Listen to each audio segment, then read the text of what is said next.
live. Yes, thank you guys for tuning in to the H Town Rundown, baby. The rebrand. How y'all like it? How y'all feeling, man? Oh man, I like it. I love it. It's new, it's fresh, it looked good. I mean, Yes, it's great. It's yes, perfect. yes, near perfect. I mean, I think it's even like great to incorporate all sports colors, man. I think it's just fantastic, dog. I'm like so happy that it's here, finally here. Long awaited, a lot of work. I'm just grateful for it. Absolutely. I'm grateful for it too. I like the new name, Pastor, right there. I like the new name at the bottom that you gave me. So, but again, awesome show that y'all had on the round table over there, man.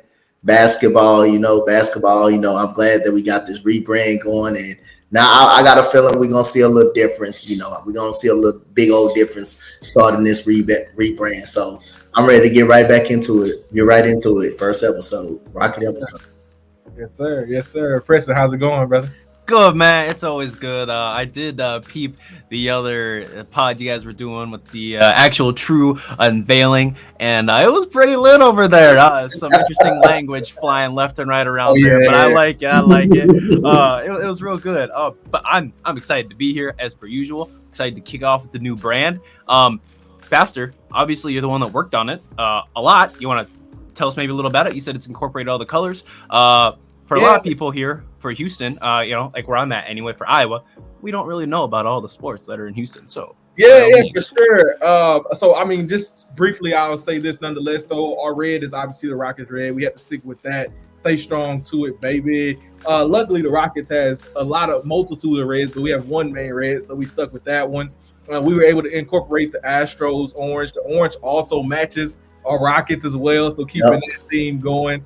And we even brought our Oilers colors in, bringing it back from like the 90s and before. So that was even super fun. It was actually quite, I would just say, unique how all the colors just kind of fit in together. I didn't think all Houston colors sports teams could fit in so well, but they did. And even got our deep steel blue from the Texas, man. So it was just amazing to have like a perfect blend and perfect mix. It all come together just so naturally. And I was just so grateful for it.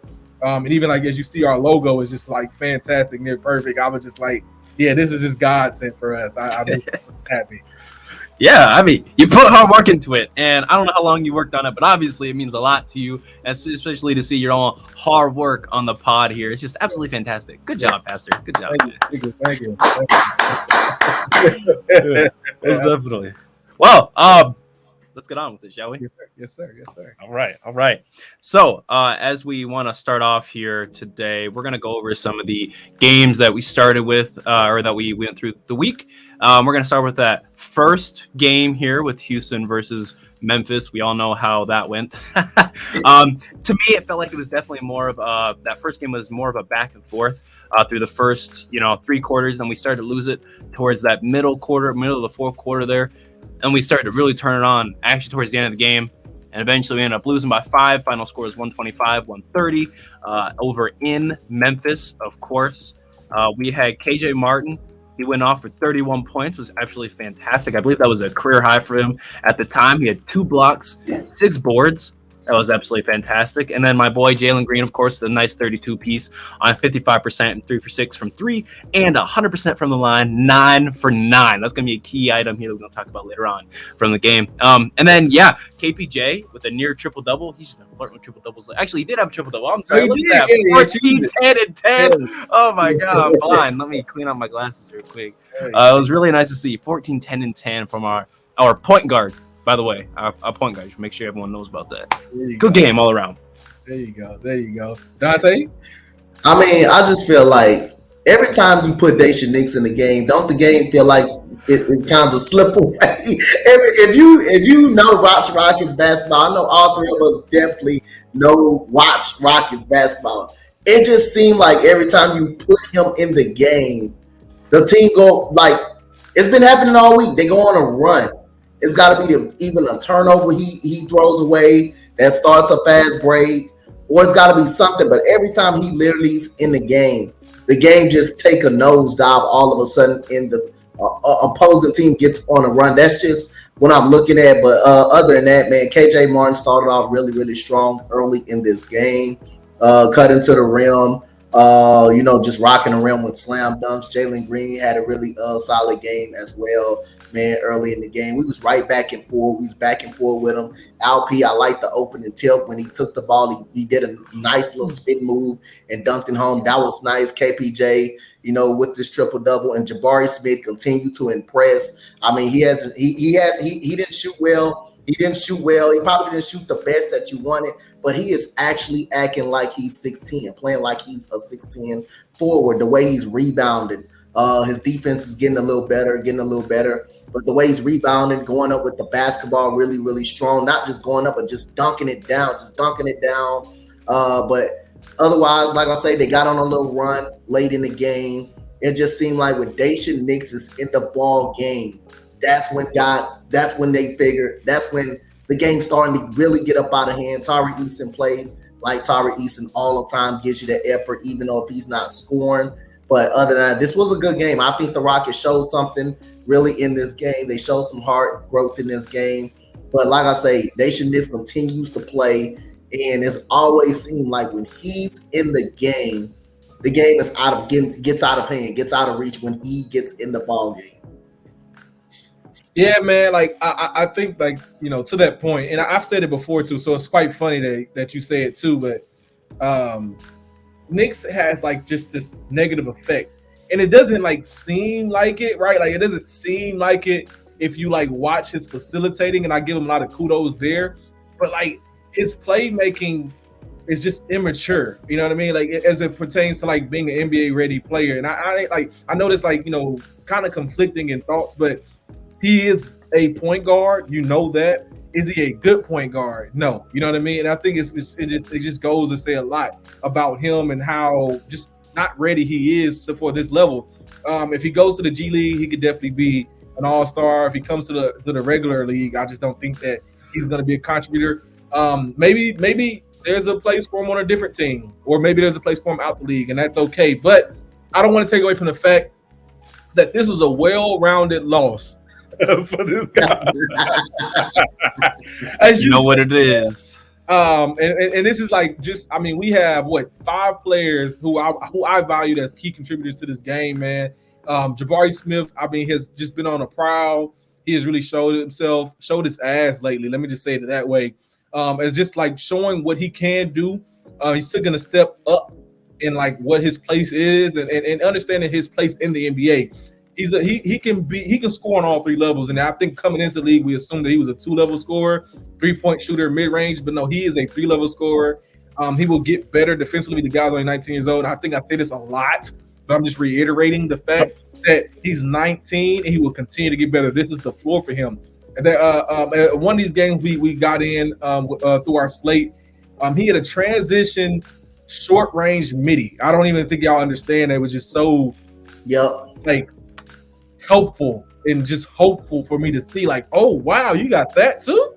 And that was against 1v4. So we'll get to that later. But man, great job from that young man. I know that he isn't the best guy on this list. The best guy on this list, in my opinion, shout out to Jalen though. I love you, Jalen. But KJ Martin coming out and dropping 31 points. That is just out of this world for me. I am more than proud of that young man. I wouldn't extend him just yet, but I do want to keep him around for much, much longer. I think there's a way that we can figure out his role in his next step, or his how his puzzle piece fit into this particular team. But man, like, I think he works with us as a contributor, as an explosive scorer, and he brings that energy, man. And he belongs here. Like, this is his team. We believed in him. We drafted him, so he should stay here for as long as he possibly can. You did a great job, KJ. We love what you're doing, bro. Keep it up. We love the energy. Dunk on more people. Finish some more, man. Just take notice, dog. Take notice for sure. You did a great job. I do want to bring highlights to the fact that anytime we shoot over 50% from the field or near it, I just want to give like highlights to that. We did, so that's kind of why, in the key stats we have there. Keep that up. I think that we can even push that up closer to 55. Those would be just near perfect for me. Mm-hmm. And then I know 36 isn't like, something to rave about, but this is one of our better 3-point shooting games that we had. So the Rockets is good. Yeah, for the Rockets. So Facts. kudos to my young guys for knocking down. I mean, like, bro, we have 3 guys at near 30 points, bro. And then we have a triple double from KPJ. This is the type of guys I want to see, man. This is what I want to see from these guys, bro. So, yes, this is a all-around great team loss. Yep. I mean, it helps my agenda. Yeah, exactly. It helps my agenda. I don't know what you guys, but I like to see if we can. And that's kind of like what I want to say is also like, as long as like we see like the growth and development in these games, you know, and how well they're playing. I really don't care if we lose, 5-10 points. But if we get blown out by like 45 points at that point, that's when it's a problem. But this, like you said, it was a fantastic game, and of course, Ja Morant's gonna come back against us like every other player wants to, and have a fantastic game. We didn't even talk about Jaren Jackson Jr., who had the second most points of the season against us, 37 and 10 with 4 blocks. Jaren Jackson for a second, briefly, before we move on.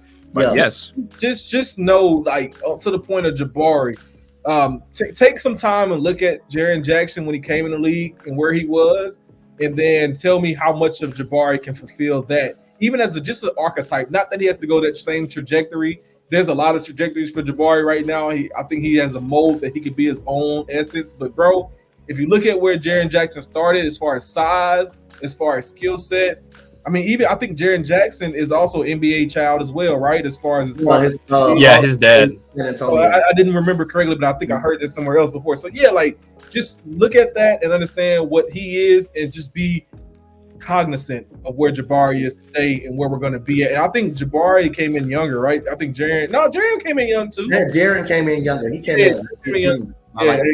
So that's a almost near perfect mirror image. So I mean, I even went as far, like, just on some hypothetical dumb stuff. If Memphis ever decides to blow it up, I would love to see Jaren Jackson next to Jabari. That would be great. He came in as a raw talent too. Well, I won't say raw. I will say just unrefined. It's definitely no way he wanted to go because he could always shoot, at least mostly. Just wasn't big enough yet. So he came in ready to go, but definitely just needed more refinement to his game. And he was young, man, like that young stuff. Yeah, I understand. He was picked in the top 12, and I say he was ready. He was, and he played for a winning culture. Tom Izzo, he played for Tom Izzo. Exactly. He played for the same school that Draymond Green actually played, so he had the toughness and the defense. The shooting wasn't on par quite yet, but as he grew, got up there, he's starting to shoot the ball a little better now. He's one of the top rim protectors in the league. He's gonna probably win the Defensive Player of the Year award at some point. Hopefully, yeah. At some point, absolutely. Most definitely. Right before we move on, I do want to point out that Daishen Nix had 4 turnovers and 1 assist. Yeah, he's a point guard though, but man, you're right. Hey, I if you got 4 turnovers and 3 assists, that's different. At least you move from the rock. But like, you have 1 assist and 0 points on 4 shots. Like, you played more minutes than Josh Christopher, and you didn't score a single basket. You didn't score a single basket. I'm glad he didn't. I don't want to see Nick score. I don't want to see just anti-Knicks all around. But yeah, so we'll move on to that next game here. This was the blowout I was referring to. 114-151. Guys, what the hell happened here? Did we forget that Luke Kennard is the best 3-point shooter in the league as of right now, percentage-wise? And then, not to mention, we were just lazy. We couldn't guard nothing. Bro, what? Luke Kennard, let's look. How many points does Luke Kennard have? Luke Kennard has 30 points on 10 for 11 3-pointers. On 10 for 11 shots total. That's 91%. Excuse me. It's sad to say, and I hate to give excuses, but that is almost impeccable. Like, to have like that is impossible in most leagues. So it just goes to show, like, just our skill set as it currently stands, man. Like, I won't be too mad at the young guys, but reality is, man, you got to come harder than that. I got some closing thoughts that I'll say about my things later as we get to the end of the podcast. But preview is like, there's a lot to be said about our defense. You know what I mean? And I will speak on that at a later point in the pod. But bro, you can't allow this to happen. No, I know that they're a playoff team. I understand that generally the way that it's gone this season is that the playoff team will whoop our ass unless they're the Lakers, Celtics, or Bucks. However, speaking, the Grizzlies shouldn't. 150, bro. Oh my gosh. Go ahead, Dante. Yes, I'm trying to wipe my eyes out because I can't believe. As I'm looking at that, right? Do Memphis, is that 151 that the Memphis Grizzlies actually got right here? But don't forget, we did give up 150, 140 in the game to Sacramento. That was 140 in the game to Sacramento. So it's not the first time we gave up in the 130s to 140 ranges, but 150 after almost beating them the previous night that we played them. Just seemed like we just came out here and just laid down. We all know Luke Kennard is one of the top 3-point shooters, efficient 3-point shooters in the game. I don't understand how you keep leaving them open. Transition defense wasn't good at all. You know, every time we turned the ball over, they turned it into point. They turned it into points. Desmond Bane had 25 points that night too. But Desmond Bane is really good. He's better than Luke Kennard, I can tell you that. He averages about 18 points per game, but no way in hell you should give up 151 points. I don't care who it is, but come on, man. It tells you just how bad this defense is and how comfortable that the Memphis Grizzlies, looked out there. When you got, it's bad, but you know what made me sick and what made me upset, really? I don't even get upset. When you got Ja Morant throwing the ball off the backboard to Jaren Jackson Jr., and you got them on the bench just laughing and just going crazy. That's the type of stuff that kind of make me upset. Now, what you say, knock somebody ass out. I don't care. Knock somebody ass out. They would not. They are beating us, but they would not have that type of time and just they would not have that type of time on the court against us. Just knock somebody behind out for some point. Do that. Don't let nobody show you up on the court like that. And then Ja Morant, them laughing. They're just having fun out there. They just playing with us, having fun, doing whatever they want. But again, we allow the shit because again, how comfortable they was driving to the basket and how open Luke Kennard was open all the time. And it is just a night. I mean, we couldn't stay in front of nobody. We couldn't find Luke Kennard. And then, like I said again, you remember the disrespect, the throw off the backboard to Jaren Jackson Jr. I mean, that's just the type of night that Memphis was on. And Memphis just showed us up in any type of way, and we allowed it. But at that point of time, when the team is doing that and trying to do that to you, you got to put up there. You got to knock somebody behind out. Can I say something real quick before Pastor unloads on us? Why does Daishen Nix shoot more shots than Sengun? Can anyone answer that? Daishen Nix shot 3 for 8. Okay, he took 8 shots. Ooh, whatever, He had 1 turnover, so he cleaned it up from last game. That was nice to see. To his 1 assist, so he tied his game high last game, and he was still minus 17. Whatever. Sengun has 6 shots. Excuse me, what the hell going on here? Sengun Hub. Did we forget when that was working? Did we forget when yeah, we moved completely away from the Sengun Hub, and it's not like. Maybe the next coach will understand. Maybe the next coach.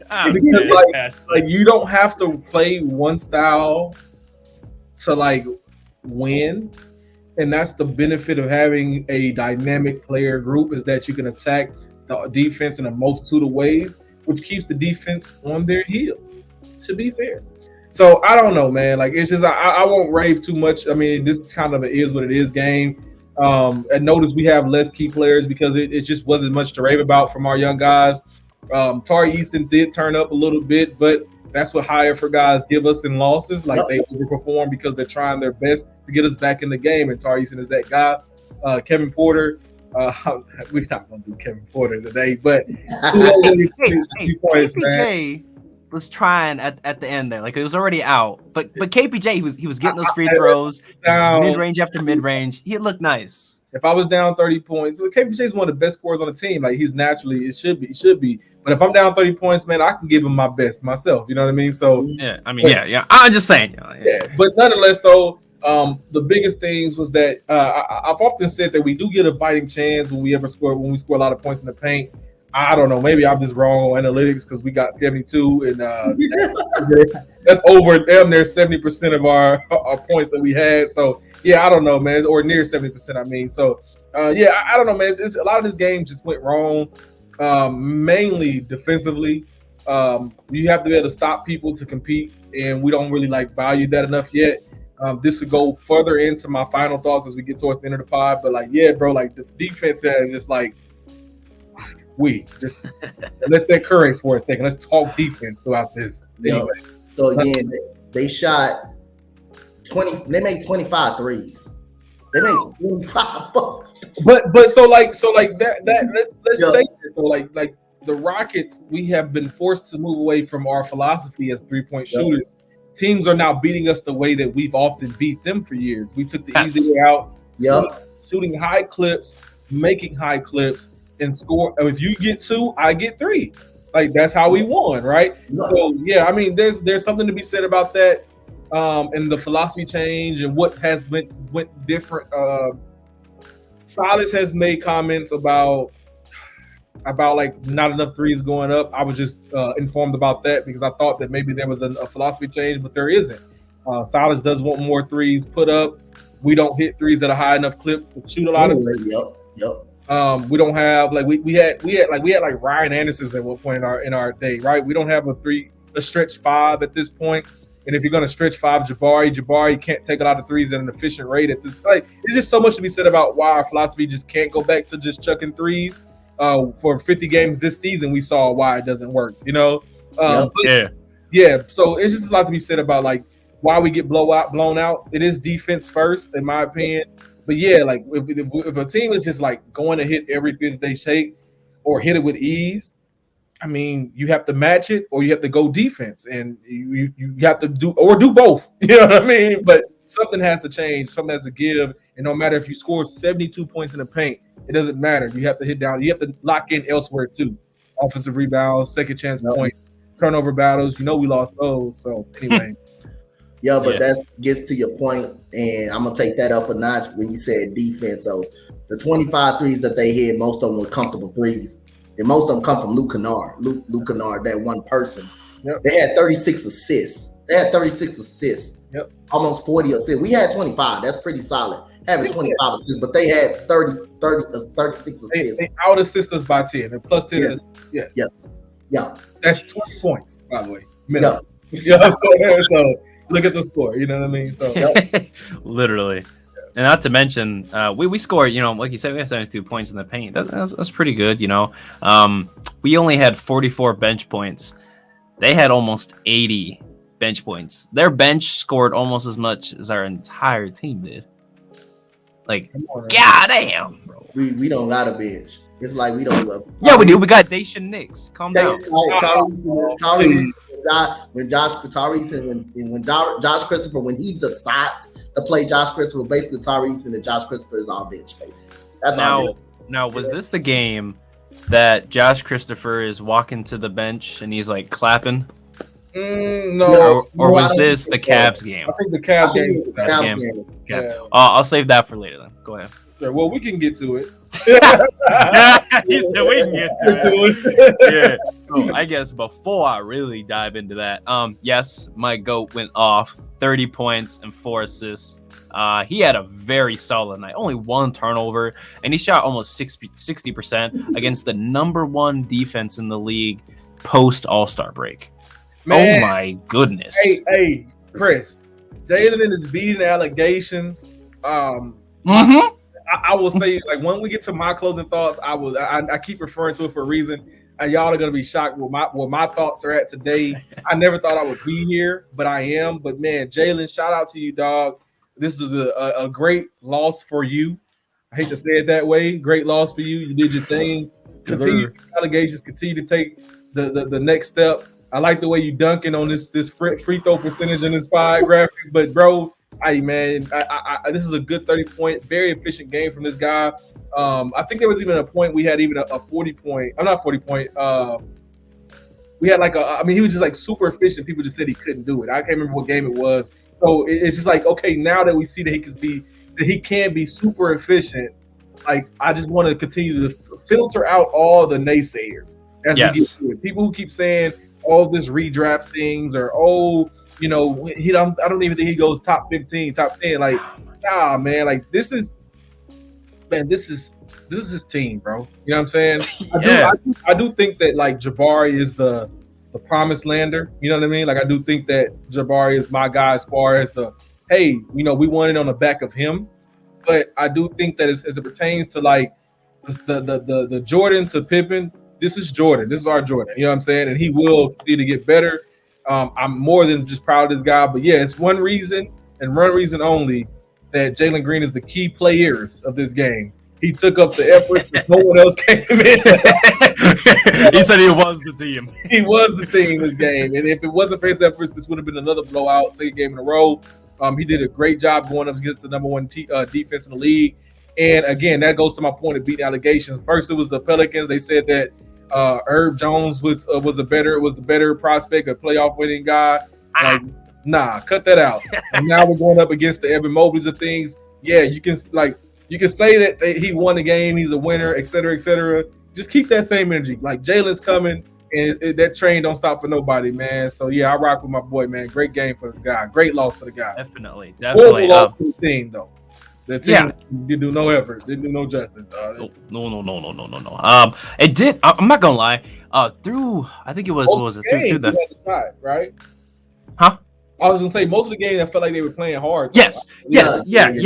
That's what I was getting to. Is like it felt like they like the game was like within reach. It felt like through almost the whole time until we got to the fourth quarter. Yep. And we'll get to that. I gotta meet Rad real quick. Jalen shot 5 for 11 from 3. Right? Oh no! 5 for 11. The team made 6. What are they doing up there in Iowa, man? No. No. The team made 6 threes. Okay, the other 3 came from KJ Martin. Thank you, KJ. I like you. Yeah, 6 for 25. Okay, yeah. I just want to put that out there. I understand they got some lengthy guys. I'm not like I'm not trying to push no negativity on them, but like, bro, Jalen can't do it all, man. He literally can't. Anyway, sure. I'm Oh yeah, man. I mean, it's crazy. It's crazy. We made 6 threes. I mean, we couldn't even go in the paint because Jared Allen was swatting everything up out of that. He was having a block party as well, man. He was Chase Weddip. It was in the paint, chasing down everything. And first of all, Evan Mobley, I hate that too.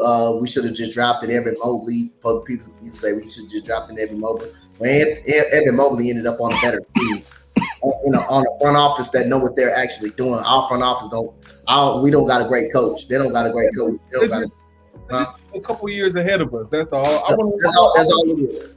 Yeah, they got Donovan Mitchell. Come on. Yeah, like they have ready-made pieces and veterans, and he came into an ideal situation. I won't say it was just like it is better, you know what I'm saying? But like it's just more ideal as what you want a rookie to come into. Absolutely, I agree with you. Yeah.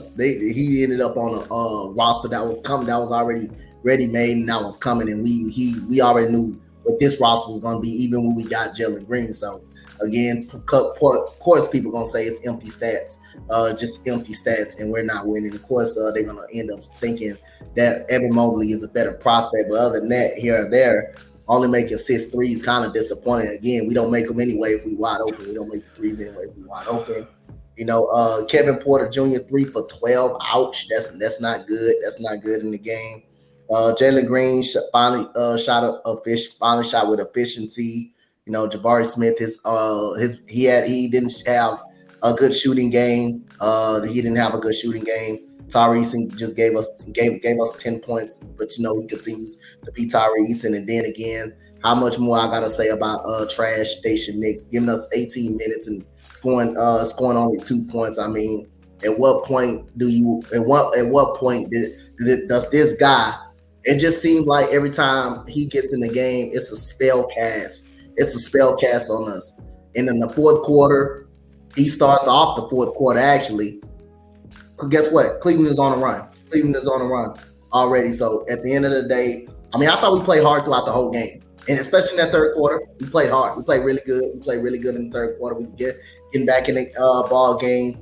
Then in the fourth quarter, it was just too much of Evan Mobley and Donovan Mitchell kind of stepped up a little bit in the fourth quarter. But Jared Allen was the key for for the Cleveland Cavaliers. Rebound after rebound. I remember it was one possession where him and Evan Mobley got about like 5 offensive rebounds in one possession before Evan Mobley ends up dunking it back home with the putback slam. So again, I thought the effort was there. I thought we played hard, but it just mattered. I think Cleveland was just a better team this night. Yeah, I mean, the playoff team won, right? And I know the score says we lost by 17. And it didn't really feel like it got away from us until that fourth quarter there. I mean, the turnover after turnover really killed us. Yep. That was really bad. And then, of course, Jalen is hot. He's playing real well. He played 35 minutes. It didn't feel like he played 35 minutes, in my opinion. He was just, every time he was out there, I mean, he's just bucket. But, I mean, we still played Daishen Nix 18 minutes. And Josh Christopher 6 minutes. I don't understand that.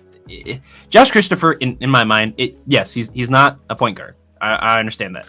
That's what Jae'Sean Tate is for, and that's also why we signed DJ Augustine is to fill that point guard role.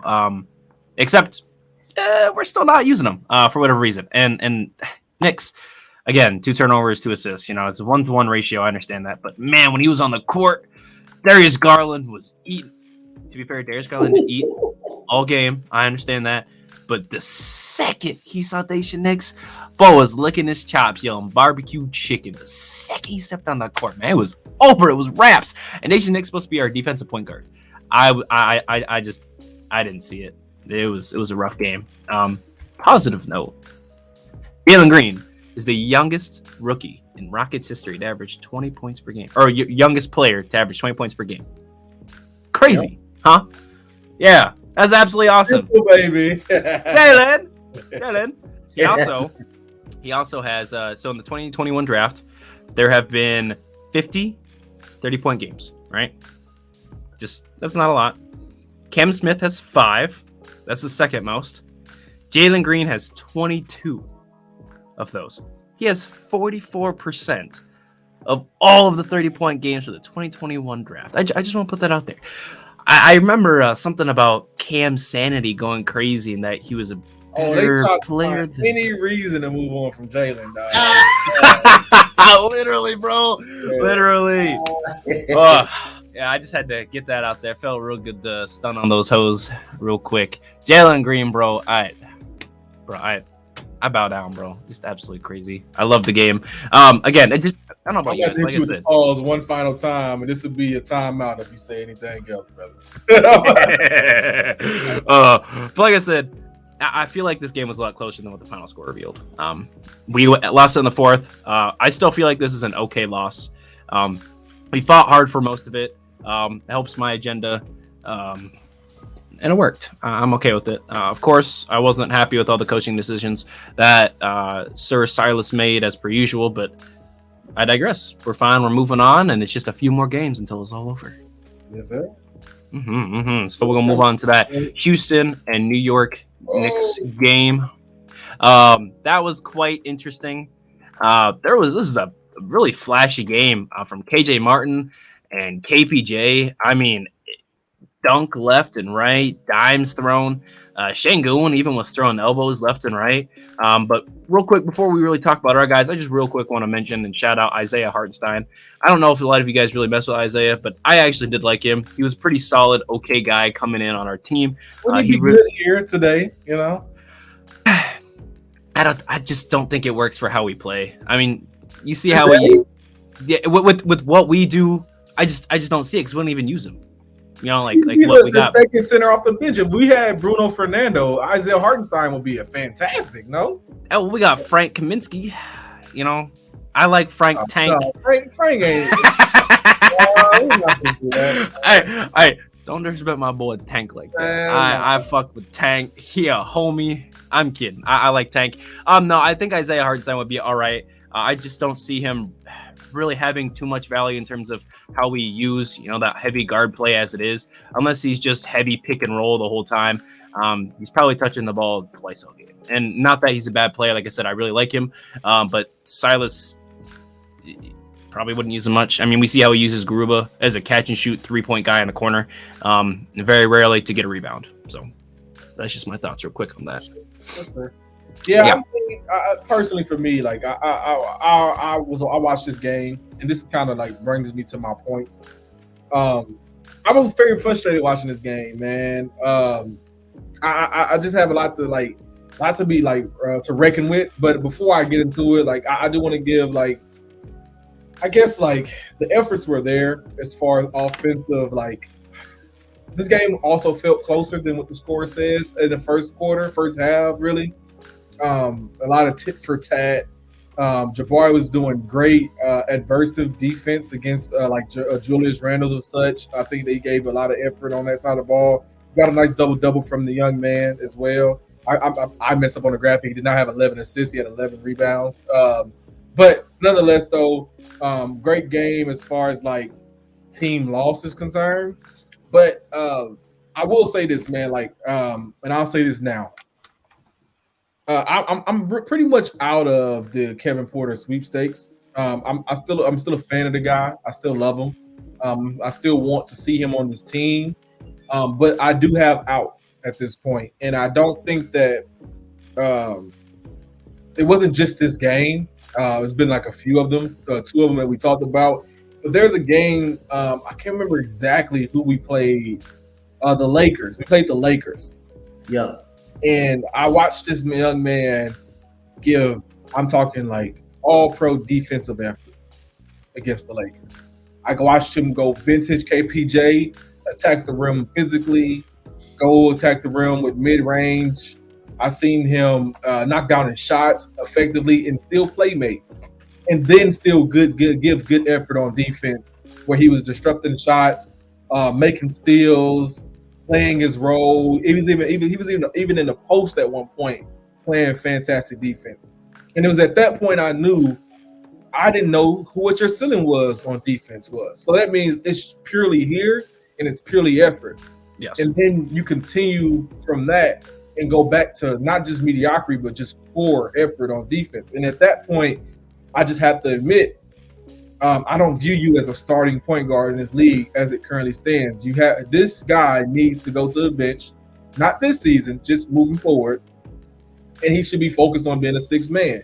And I say that because the way that other teams attack our backcourt, a lot can be said about Jalen. Jalen has took leaps and bounds as a defender. And he has mental lapse too. But when both guys are just horrible and lackadaisical on defense, it does nothing for our team. And that's why we get beat. And that goes to the Memphis games, goes to the Cleveland games. When you're able to attack the guys the way we are, the way they are, it's just that's why we get beat so often and so much. Kevin Porter would probably be best used because you don't know what to expect as a offensive attack point. We don't know what mood he in when it comes to how he wants to play point guard. It's best to bring him off the bench as a 6th man and do what you can. If you're feeling hot today, go for 30. If you feel, as a playmaker today, go for 10 and 10, And I think that's why we need to focus on getting more of a actual true point guard in this particular role, because what I saw him do in the past, there was a couple double games, one where he's went 26-11, I believe, or 26-13, if I remember correctly. And it was at that point I realized, this team really does need a facilitating guard. Mm-hmm. Does benefit from that, and that's without Şengün. I think Şengün is a plus, but if we had a different center there, I think a facilitating guard would still do numbers for us. So nonetheless, I'm really out of the sweepstakes. This New York Knicks game just kind of was a cherry on top, man. Seeing how you should go into every game and take offense. And if this didn't motivate you, how they were attacking you, you're not able to recognize that. I can't defend that. You know what I mean? I can't come to your defense and say, "Oh no, bro!"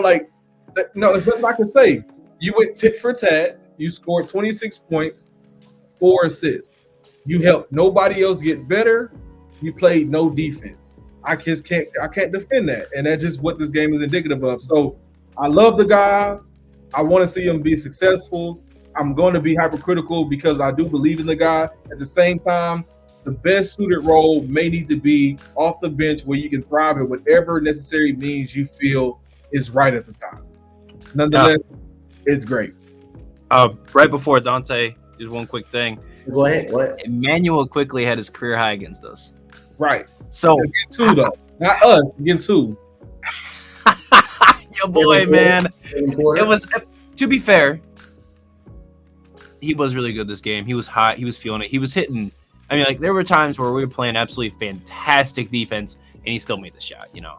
Sometimes that's just what happens. He was getting a lot of and-ones, too. But, man, he really did a career high on us. So, what was it? That's 2 games in a row, 3 games in a row. Someone said a career high or season high.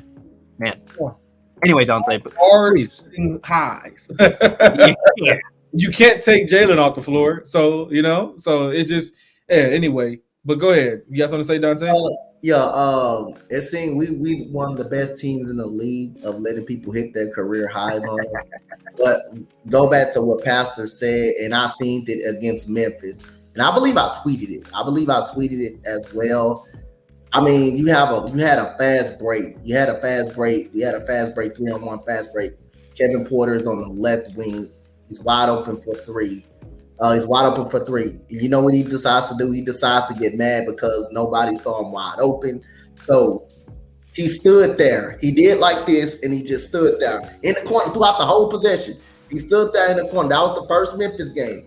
He stood there throughout the whole possession. Jalen Green gets fouled. We almost turned the ball over, but they call a foul. He wasn't even going to run back on defense. He was going to walk back on defense. So that's the type of stuff that we talk about. He doesn't put the effort level together all the time. He does it when he wants to. But again, I'm going to go back to what I called it last week. That's called, when Jalen Green doing that, that's called doing your thing. Just want to do what you want to do. That's what I call it, doing. You want to go out there and do your thing. 4 assists as a point guard. We know you can get 11 assists. We know you can get, you have the potential to get guys other shots, get guys shots. We know we've seen it before, but that's going out there, want to do your thing, and want to go out there and score all the time. But this game, in the second quarter, it just seemed like all we shot. We struggled in that second quarter really bad. We did have 28 points, I believe, in that second quarter, but it seemed like we got them on free throws. We got most of them on free throws. But Emmanuel quickly, man, you got to give a man credit, man. The man was hitting shots after shot. Julius Randle kind of got hot for a moment right there. Jabari Smith did all he could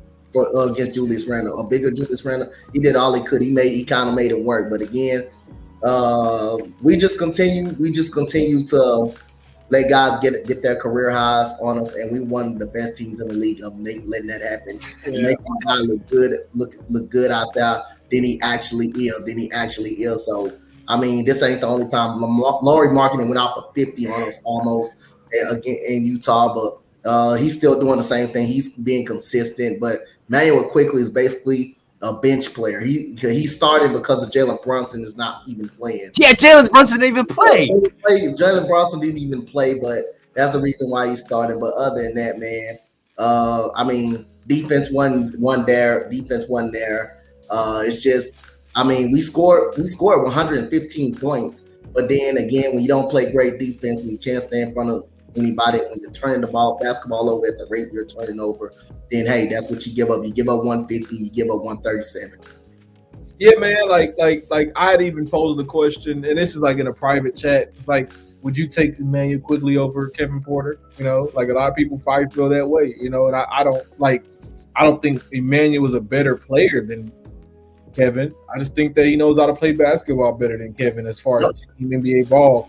And that's like says a lot. Like I'm not talking about Kevin as this like fake thing that people like make up these things like, oh, he's gonna explode or throw soup or all. I'm not even worried about that. Like he has come here and put his best foot forward off the court and been vindicated about that. Versus minus like 2 hiccups, which people thought would be like 10. People thought he'd be out the league. I'm not worried about that. I am talking about a clear dissonance. Right?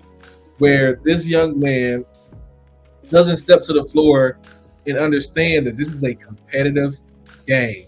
I have to die on this floor and give my best because I want to win, right? But no, I don't think he has that mindset, and I don't think that I want that person starting or leading my team or a head honcho or whatever it may be. Because I'm a guy that like the same reasons I don't want Steven Silas on his team anymore. It's like I don't want pity and I don't want favors. I want to dog people. I want to take advantage. I want to win. And if that's the case, I want the people who want to win and take it seriously.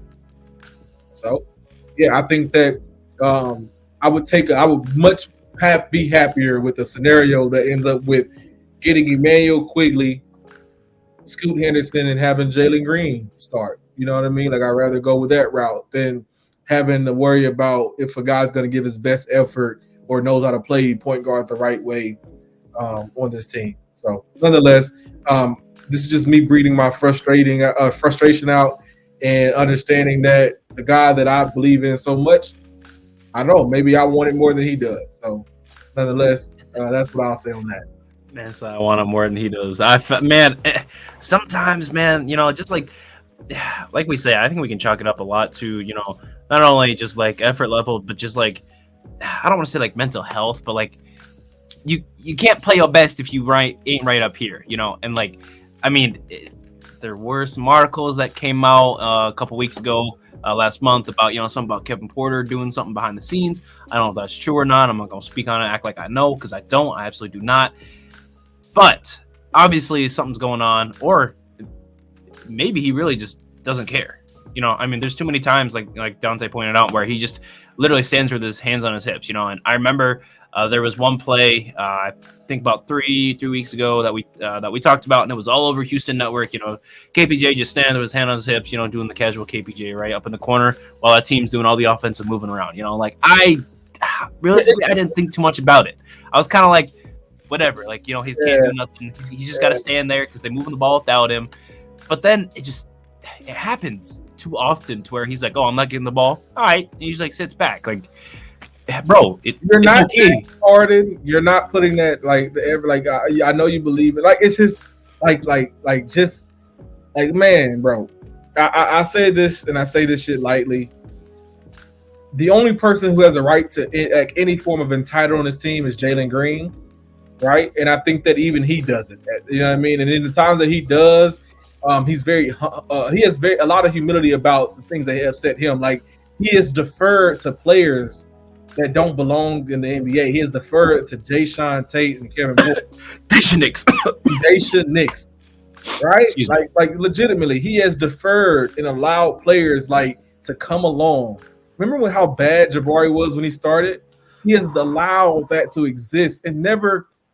Bro, you've never seen Jalen be like, man, this, you know what I'm saying? For real. Yeah. You know what I'm saying? Like, he has been frustrated at times on the court, but for the most part, legitimately, he's been a professional and he has done whatever anyone's asking to do. And I think that, when it comes to entitlement, there's only one entitled person on his team, and he was our first draft pick since the start of the rebuild, and that's Jalen Green. So whatever entitlement, this guy has, we need to move on around from that, bro.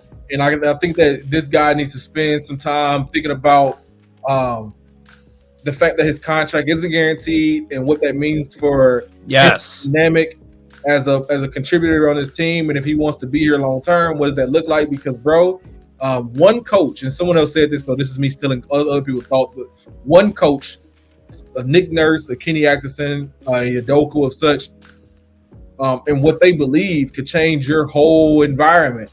Meaning, you could be on a different team here, or you could be on a different team somewhere else. And what I mean by that is that if you fuck up, you could be literally cut and gone somewhere else. Or if you fuck up and you don't, you know what I mean, like you on the court, the bench. You know what I'm saying? So your environment could change dramatically. I just think that a lot of that just needs to be like, bro, come on, dog. Every game. Because I know you're a 50-10 guy. Like, we know this, bro. Yes, you did it. You've done this. 50-10. And we're talking about 26-4. You know what I mean? Like, granted, that's half, but this is on you beat the best team in basketball at 50-10 by yourself. You should be able to beat the Knicks with 30 and 10, or just give me 14 and 10 and do it the right way with good defense, bro. Like, Yes. he played better defense his first year here with us. You know that, right? Yeah, yes, yeah. He attacked was the rim. really trying. He seriously next to John Wall. He attacked the rim. I'm talking like demolished the rim as a point guard physically. You know what I'm saying? We don't even get that guy anymore. So yeah, it's a lot to be said about that. Anyway, Definitely. Right before I move on here, two quick things. KPJ's 180 dunk was really BA. I like that. He grab it, went around the rebound, a little Kobe-esque right there. That was absolutely fantastic to see some monster KPJ dunk. yeah, But other than that, yeah, overall, an KPJ game. I will say, fantastic stat that got dropped by Vader on Twitter at Vader_H_town. Good guy over there. Luka Doncic and Jabari Smith are the only rookies in NBA history with 500 plus rebounds and 100 plus made threes. Okay. And they're also the only two rookies with those stats, including 100 plus combined steals and blocks in NBA history. Guys. Yeah, Jabari's that guy, man. I keep saying it, and maybe y'all see it one day. Maybe we just need a couple years and people will finally see it. Hey, his trend started it, man. Ever since we gave our expectations out there. Yeah, that's true. That's when it started. They watch us. Yeah, we found before. I think it was All-Star break. We was talking about the expectations, and we said we need to see Jabari get on a little hot streak, a little shooting streak. And he's been good. He's been really fantastic, man. Again, he's starting to know how to use his size the right way. He's starting to see now I'm 16. I can get my shot over anybody. But not only he's not playing soft in the paint, he's grabbing a rebound and he's just going up and throwing it down. That's what I like. That's what I like about Jabari Smith. And then that drive on the baseline where he just took it and down and dunking over Mitchell Robinson. I love it that. But I'm gonna say one thing before we move on. If Jalen Green would have made that damn dunk over, that would have been all. That would have killed. That would have been all over the internet if he made that damn dunk. Bro, I was watching the game live. Man, I have when I watch Rockets, I do steak and I do rum and coke. When I saw that dunk, man, I about spilled my. Oh my! But it's fine. I'll take the inefficient 19 back to earth game from Jalen on 10 for 12 from the free throw line. But if he would have made that, bro, dunk of the year, bro, easy. All right, veterans. Let's move on to the next topic of discussion here. So I'd like to go over some of the veterans that we have or that we could have on our team, and then like potential free agency moves for the offseason, considering we're really a team that's kind of about moving on from a lot of our pieces during the offseason here. So first hypothetical, or actually let's get to DJ. I apologize. We signed DJ. He's been on the team for a week now and hasn't seen the floor at all whatsoever. Shout out Daisha Nix once again, baby. Ty's still in the G League for some reason. For real, putting up 30 and 11 and hitting game winners and triple doubles. But Daisha Nix, he's the GOAT. 0 for 4, 0 for 2, 1 for 5. You know what? I just feel like we bringing in locker room people at this time. Now that's what DJ remind me of right now. By us not playing him, and by the way, he's a locker room guy.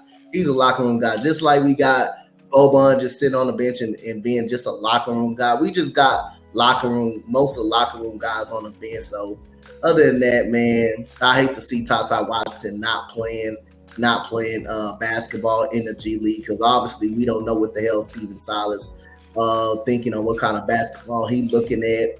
We all know that Daisha Nix is not better than Ty Washington, but as a coach, that's how he sees it. He feel like Daisha Nix earlier, and he feel like he can help the team out. So again, that's why he's playing. That's why Tata is down in the G League. So at the end of the day, I'm tired of this experiment. We can't even get upset no more. We already know we're not seeing Tata Washington, and this is a great time to see him and to see what he's got now. we coming in at the tail end of the season, at the end of the season, pretty much. This is a great time to go out there and see Ty Washington. But then again, he's going to be stuck in the G League, and we can't even get mad at him no more about Steven Silas. He continues to roll with the same shit, same dumbass rotations out there, and keep putting him in the game. And the team goes on a run every time he's in the game. Yeah, man. Every time. Maybe, like I said earlier, the next coach may know what to do. Yeah. Let's hope so. So in case some of you guys don't know, this is the third time we've had DJ on our team. He's been on our team since the 2020-2021 team, and we traded him to or we let him go, and then we brought him back later on last season, actually. And he was okay on the team. He shot shot 40% from 3. That was cool. He played about 13 minutes a game. Fantastic. Then we traded him away, and now he's come back. DJ throughout his career has been quite the journeyman. I think he's been on 11 teams in the last 13, 14 years. But I mean, I do like DJ in minimum minutes. Yeah, by the way, he's a Houston native, so. Yeah, and respectfully, that's good to know. I didn't actually know about that. Thank you. He's the native, and the reason why they signed him for this one because we had a roster spot that we had to fill before the deadline. Oh, not the deadline, before the due date. So. Oh, yeah. Yes. But definitely, I mean, I would still like to see him at least out there for 1 or 2 games. That way he could, I want to see DJ suit up. I don't care when it is. Well, if you see Boban, shit. Yeah, that's what I'm saying. I mean, but we'll see what happens with that. How do you guys feel about the DJ signing? Yeah, it'd be cool with just anything to keep Knicks off the floor. And then if Deshaun Tate is hurt, you know what I mean? Like I get it, you know what I mean? So play him if he's in shape. But like I said, it was such we wanted to put someone on the court that wants to be. I'm sorry, on our team that wants to be here. Easy signing. He lives in Houston. He's from Houston. So yeah, it just makes sense. Yeah. I mean, I'm not mad at the deal at this point. We hell later season could be damn over. So I'm not mad at this. Not mad at this point. Like Powell said, can we keep Daishen Nix off the floor? I know it ain't gonna happen. I know he's gonna keep putting them on out the court, putting them on the court, and games gonna keep slipping away from us. But just because he's on the court making all these terrible decisions with the basketball, throwing the basketball away in crucial situations, and I'm just not mad at the sign. Just another locker room veteran guy that lives in Houston, that lived in Houston, played his high school ball in Houston. So just another locker room veteran guy. Cool. Yeah, absolutely. Right quick before we move on, I do want to say, just because we got Daishen Nix all the time talking, did you guys know that Daishen Nix shoots a whopping 34.7% from the field? Absolutely phenomenal. He takes 4 shots a game, barely makes 1.5 of them. Absolutely awesome. He averages 4 points a game. Fantastic. He's also got 1.5 turnovers to 2.5 assists a game, guys. So that's just great. His 3-point percentage is also 29. So just that's why we talk down on him. If anyone asks, he's literally not. He can't play. He can't play. It's no disrespect. It's just we here to speak facts, and it's unfortunate that the facts are against you. It is what it is. But yeah, back to DJ. I like him. I think he's okay. He played okay for us the last 2 seasons. I don't see him as a huge integral part of our future, but I'm okay with it. I mean, DJ's okay. And like you guys said, he lived close. He's a Houston native, so it works out for us. Interesting up here. I see you have Draymond. Can I ask your thoughts behind Draymond? Because I do agree with it. I like Draymond. So like the reality is we're talking about veterans, talking about what do we plan on moving forward as far as having veterans and presidents on this team. Draymond has some interesting comments about veterans and veteran needs in the NBA, especially for young teams. I think he also came out later to talk about writing on a wall and his future with Golden State. I kind of posed 2 questions, man. One, you have to choose. You either can only get Draymond. No. You either can get Draymond and other small pieces and get better as a team. You can only get James Harden and keep the same team plus the draft pick, or you can only trade for Jaylen Brown and then maybe get other assets depending on who you have to give up off this team currently.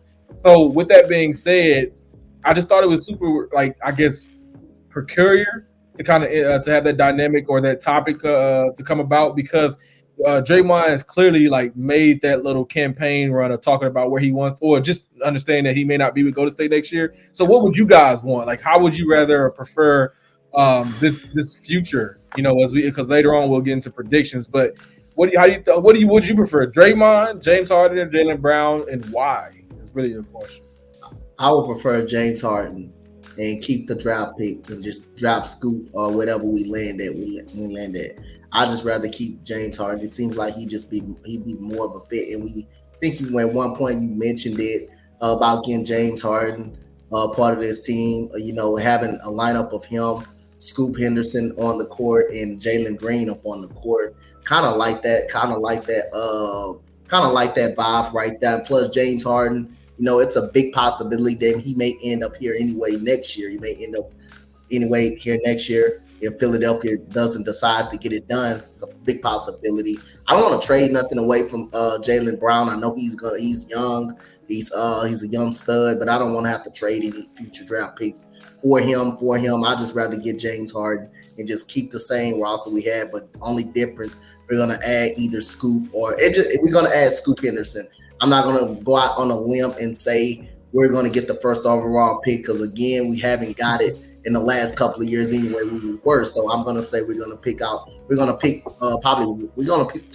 We can either pick two. The worst we can pick is three. We're going to pick two, though. We're going to definitely pick at number two or either number one. But I'd rather have Scoop, James Harden, keep the same roster. I like that. That's pretty good explanation there.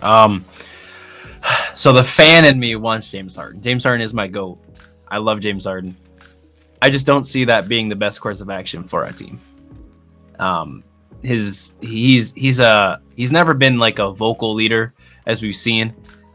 He's definitely a lead by example kind of guy, and we need a vocal leader. And I understand that Jae'Sean Tate is trying to be that leader. He just don't got the experience for it, and that leaves me with the guy I hate the most. I would take Draymond Green. He'd be our facilitator, right? Almost immediately. We wouldn't have to worry too much about point guard duties because Draymond is obviously Golden State's point guard despite Curry's play and position. Draymond is also a great rebounder. He's still, people can say what they want, still one of the league's best defenders. And if you mess up, he lets you know. He's even talking trash to KD. And if you're going to sit there and like get in KD's face, like, yeah, you better shut up and listen. This man's got 4 chips, right? And a defensive player of the year, multiple All-Stars.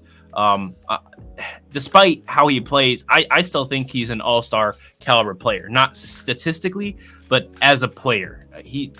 He's great. He's fantastic. I wouldn't be mad if we get Draymond Green. I would actually like that because at some point, you can't renege your. You can't renege your. You already shipped it in.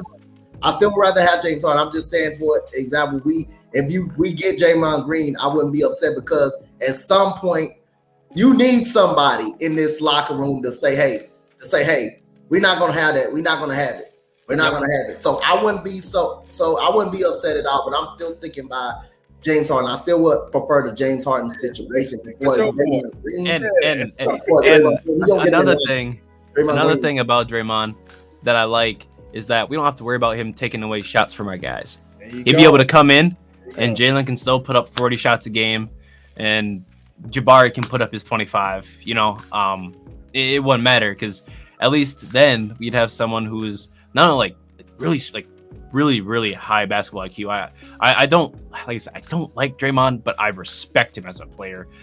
For his basketball IQ is just absolutely off the charts. People can say what they want, but it's definitely up there with like LeBron.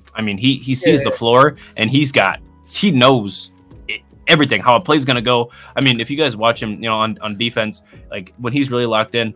Before the coaches even coming out the lineup there for like the huddles, he's already calling what they're going to play on defense. He break apart their defense immediately, and he's the perfect guy to break that zone D when they play against us. We throw him down low, let Draymond work, and he's just too strong. So they're going to take the double or what? I don't know. I like Draymond. I do. So before I get into like the whys, I just understand like or just like the play style wise, I get into like the like I guess like the contract wise, if that makes sense, or like the front office reasons. James Harden, like one, I would assume gets like a 3 or a 4 year deal, so you have to keep him until. I don't think Draymond. I think it's a 1+1. I think Jaylen Brown gets an extension regardless because we would have to trade for him. Jaylen is off my list for on the court reasons, not contract reasons. I think he'll be worth the contract. I just don't think that. I really do think that he's a second fiddle, even though I think he plays at times like a first. And I think that he's better suited as a second fiddle because he has playmaking. He lacks playmaking ability and lacks ball handling skills. But I think he's probably like a tier above, like the Mikal Bridges. I'm sorry. Oh, Mikal yeah. Bridges. So Definitely. like if you value Mikal, you value Jaylen, so it makes sense. You know what I mean? But nonetheless, I don't see it worth the trade. It would take a lot of assets to get him. And I think that we would get fleeced anyway. I don't trust Stone against the Celtics front office. That would be hard for me. But my point on my argument against from James Harden and Draymond would just be like, I just argue that we would move even closer to ISO ball, and I would think we would just be horrible in play style bringing in James Harden. Now, granted, James Harden would lead to a lot of exodus as well. So a lot of players just wouldn't be here anymore. And that's also a problem too, because then we get to rushing the rebuild further along than we need to be. So I have my say-sos on that. But at the same time, like I do think Harden could work next to Jalen Green. I question if Kevin Porter works next to James Harden. And if you're talking about bringing in a Scoot, then that also conflicts, with what James Harden, what you want to do with that dynamic, who's the coach, who team is it? It just leads to a lot of unnecessary mess, a lot of things that we don't really have answers to as it currently stands today. And because of that, I would just have to do like a pass if I have a chance to get Draymond. If I don't have a chance to get Draymond, James Harden, then definitely come home. I know why you want to come home. You know what I mean? Sure. We have to get better. And as an NBA organization, you have to do all things you can to get better, even if that means sacrificing certain players or aspects. But if Draymond wants to be in Houston, I think that's way he's a winner, right? And to like Preston, you say you don't like Draymond. I've always liked Draymond, even when we were losing to those Warriors teams. I think that one, he looks like me. Like I think that we are, dark skinned brothers. You know what I'm saying? Yes, sir. Yeah, right. But nonetheless, though, like I do think that like a lot of people discredit him as a contributor on that team. People think that those shooters are going to shoot with or without Draymond, and I just don't think people understand what he brought to that team. And I understand his value as a visionary, as a defensive leader. He was a winner in college. You know what I mean? So I just think that like that's to be said as just give credit to where it's due. I want that guy on this team. I think he can lead a young guy. I think he adds a different aspect than what we already do. So ISO will still be here, but understanding how to use motion, backcourt, back screens and cuts. That's where he'll bring that dynamic. And then also he could play the 3 through 5. Well, really, he could play 1 through 5, but I'm just saying 3 through 5 defensively. So therefore, teaching young players like Şengün how to have defensive advantages, I think would be great. I think that's what you'll be paying them for in a 1+1, first year fully. You know what I'm saying? Best deal you can give them. The +1 is just a extra courier contract to like allow him to stay if he wants to stay. If we achieved all the goals that we needed to in that time period, and keep one of them from that point on. As long as he wants to be here and contribute, the longer you keep him, because that asset as a high IQ defensive playmaker is just irreplaceable. And that's saying something because James Harden is a high IQ offensive playmaker. So it's like, which one is more valuable? Well, his won championship. So I would just say I would take that over the offensive playmaker, in which we'll see if James win one this year. But nonetheless, there's no disrespect to James. I love you. One of my favorite players of all time. But Draymond did his thing for years, and I respect what he's done. And nonetheless, I'll end with this. My head coach is who? Does anyone here know who do I want for our head coach next year? Kenny Atkinson. Who should Kenny Atkinson be able to come with? Draymond Green. Draymond Green and Kenny Atkinson will do a great job of implementing ideas, concepts, and where they want to go and taking the next step to being successful on this team. So, yeah, that makes more sense from a winning aspect. But I understand both sides. I understand why James Harden may want to be here and why the front office may want to do that. I understand why, if the front office has interest in Kenny Atkinson, how would that look from bringing in Draymond Green? And if he wants to even be here, and I could be overstepping and even thinking that those guys even want to be here. But nonetheless, yeah, I would take Draymond. That's my final answer. I will take him over James Harden only because of what he brings to team basketball. I want to get away from ISO ball. I want to find success in his young groups, and I want to be the next dynasty. Yeah, absolutely. And like I was saying, and like you pointed out pretty well there, it's just Draymond Green's defensive ability would be godsend to us. And I'm not saying we'd go out and win 50 games with him added, but I mean, we sure as hell are winning more than 18 games. That's for sure. And I mean, especially if he's coming with a new coach, Kenny Atkinson, or it depends on how we're going. I still really like Frank Vogel. I like Kenny Atkinson because of what we did for the Nets. Fantastic guy, molding D'Lo into what he. If I could interject, the best coaches in the league are the ones who've done more with less. The ones who were dealt bad hands. I said this before earlier. So to say this now, like people talk about Stephen Silas, Kenny Atkinson, Nick Nurse, right? Those are guys who've done more with less, right? So yes. or handed terrible hands. So I just prefer those guys, if that makes sense. Yeah, and absolutely, I absolutely respect the decision. And like I said, I would still be first. I would be happy if we had anybody else as our coach. Okay, I just want to put that out there. I would take a bag of rocks over Silas at this point, and John Lucas can just chill. However, if we get Kenny Atkinson, I'll be absolutely happy. I'll be thrilled. If we get Frank Vogel, I won't be mad. That's just personally my coach. However, I feel like if we get Frank, we're probably also immediately getting James Harden, and some sort of trade is happening after that. I feel like Frank is more of the win now coach versus Kenny's like, you can take your time and develop, actually develop, not hey, Daisha Nix, I need you to go play 20 minutes. That way KPJ can sit for 5. No. But that's good. Now, can I ask why you have Jae'Sean Tate on here? Oh, it was just the point of veterans that we might keep. That's all. That was the part. Like, who do you ask the question? Who should we keep in the future? I think he's going to be here in the future. I think that's our version of a veteran leader, and that's just not enough. So, we have to get better in veteran leadership. So, love Tate. We'd love to keep him here, but also would love to see him gone. So, nonetheless, that's our bet. Yeah. Like Jae'Sean, I like what he does. I like what he brings. But if we get a good veteran, that small forward, power forward role, that's playmaker, a.k.a. Draymond Green, Jae'Sean Tate absolutely needs to go. Absolutely. Draymond does everything that Tate does, but, I mean, infinitely better.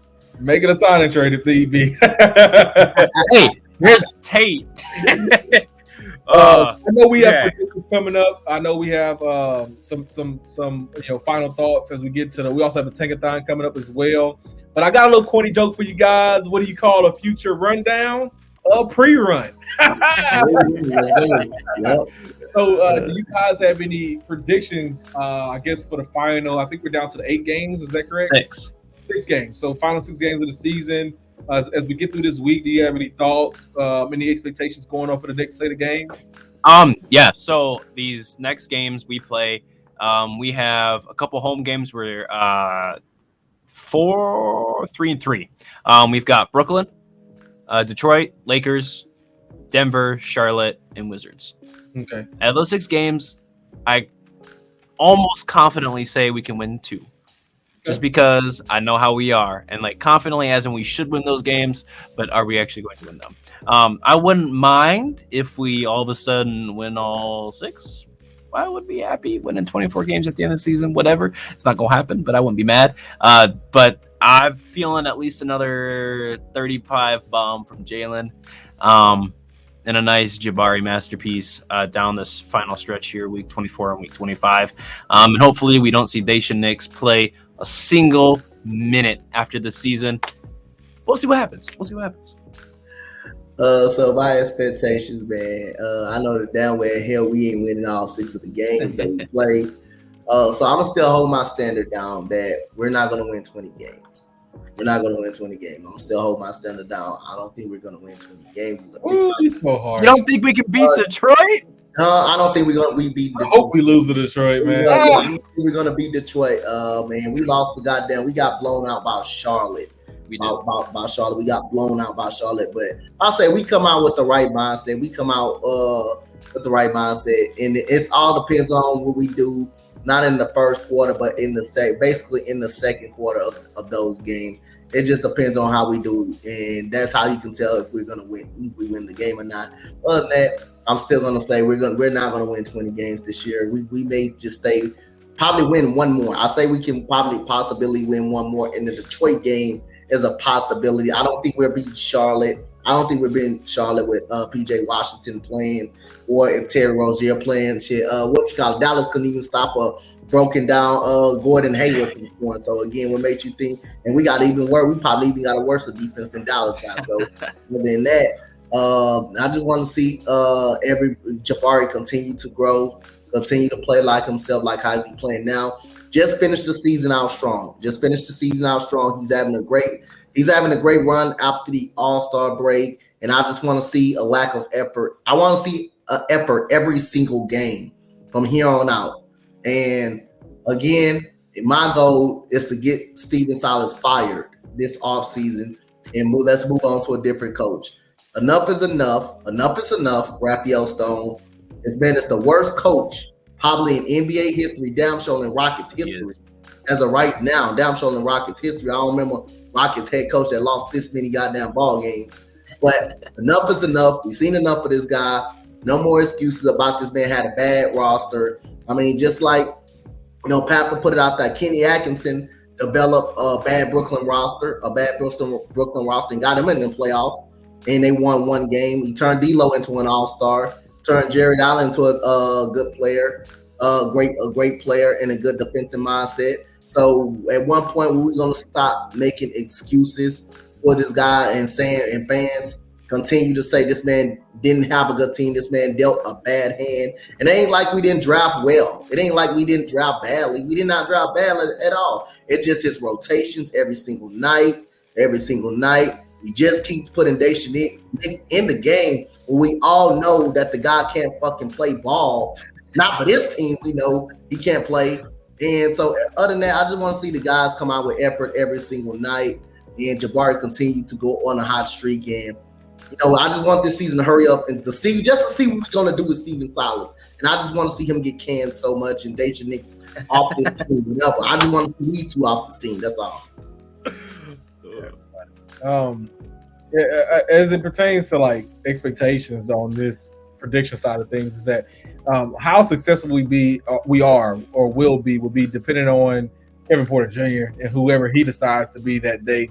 But I would love to see a game where we get a 35 game from both Jalen and Jabari. That'd be fantastic, right?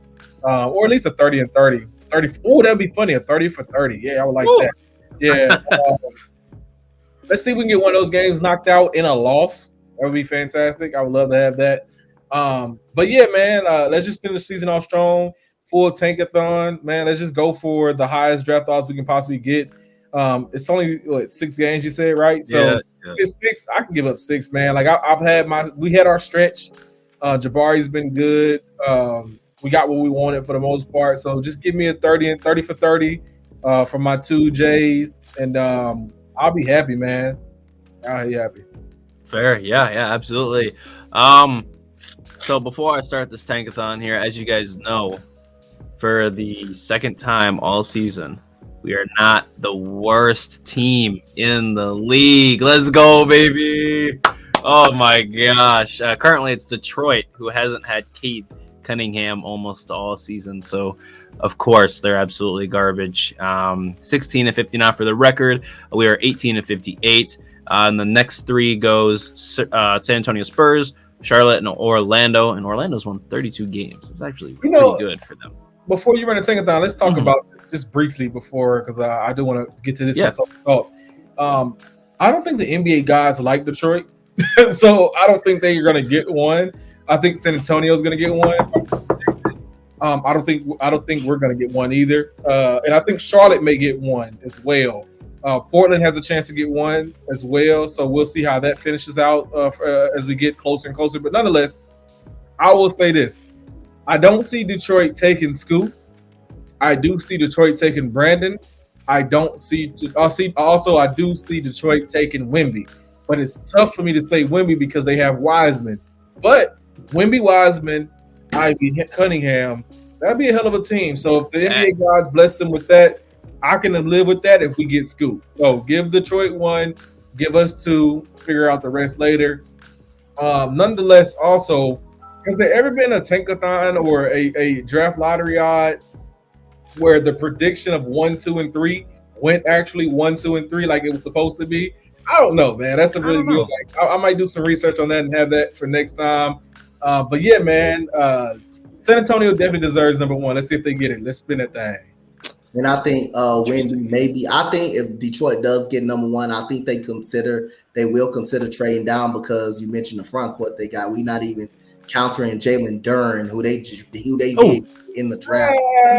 Jalen Duren is pretty nice, man. He's not even in the same conversation. He's all right, man. When he's on the court, he's not in the same conversation, but. No, I'm just saying he's nice. He's a trade piece. I think they would trade him before they trade down. He's a solid piece of that. Yeah. All right, let's spin it here. NBA gods, you've blessed me with the first overall pick, 2 out of 3 pods. So I need you to work that magic real quick. Oh my! This is the worst. Okay, so Indiana jumps up to number 1. Tyrese Halliburton and Wemby would be the most insane pick and roll. Wow. Orlando jumps up to number 2. Spurs stay strong at number 3.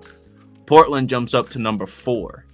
Detroit jumps up to number 5. We fall all the way down to number 6. Wow. Well, that's it. That's Houston for you. Man, who are we even drafting at 6? No, we're not. That's a whole nother thought. Keontae George, baby. Keontae George. I was just about to say him too. Keontae George. Welcome home, baby. He don't like it. He don't like it at all. Oh man. I'm not gonna lie. I haven't watched a lot of George. So I can't sit here and say that I don't like it. So I like Anthony Black. No. I'm an Anthony Black truther. I'm gonna throw up live on podcast, man. No, that's but whatever. Absolutely fantastic pod, guys. Any closing thoughts before we go? Yeah. Hashtag Jalen Green GOAT. You see the agenda on Twitter every day, all day, standing strong. We getting there, baby. I be seeing people clash with me on Twitter, but come debate with me. You can follow me at DripGod. 2 P's _GAWD. Same for Instagram as well as my Twitter. Yeah, definitely. Keep up with me on Twitter at Earl of God. Buyers beware. I'm an asshole on Twitter. So just engage. I love you all. I love engaging with people. I love talking to people. I love seeing what you have to say. But I'm always gonna be myself, and I'm a natural contrarian. So whatever thoughts you may have on any given topic, I have the range. But I will also get in your ass whenever I think you're wrong, and I will let you know. But yeah, keep up with me on Twitter, Earl of God, Instagram, HERTOPCHRIS. But yeah, man, thank you for tuning in. I truly rock with you guys, and keep coming by. Yeah, man, y'all can follow me on Coach Dante31 on Twitter. I might change my name because I like the name that Pastor put down of it right there. That's a good name. And then my final thought. I just want the season to be over. I just want the season to be over. So I can wait, see if Steven Silas is gonna really get canned or not. I just seen enough. Enough is enough of this guy, and enough is enough for Daishen Nix. Yes, sir. Definitely. Before we go, guys, remember, pray for Victor. No. Have a good night, guys. Thank you, guys. Super scoop. Super scoop.